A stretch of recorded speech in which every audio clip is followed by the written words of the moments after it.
శక్తిమంతుడట, గొప్పవాడు, ఆయన జ్ఞానానికి అంతమే లేదు, అనంత జ్ఞాని.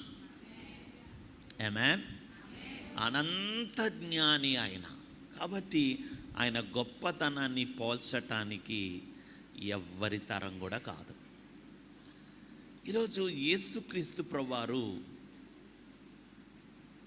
కొన్ని విషయాలు మాట్లాడారు కొత్త నిబంధన గ్రంథంలో.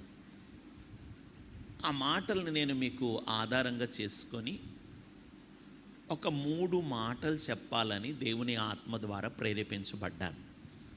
స్తోత్రం, హల్లెలూయా. యేసు ప్రభువారు అన్నారు, సొలొమోను కంటే గొప్పవాడు ఇక్కడ ఉన్నాడు అన్నాడు.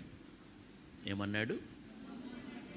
మోషే కంటే గొప్పవాడను అన్నాడు. ఇంకేమన్నాడు? యోనా కంటే. స్తోత్రం, స్తోత్రం కలుగునుగా.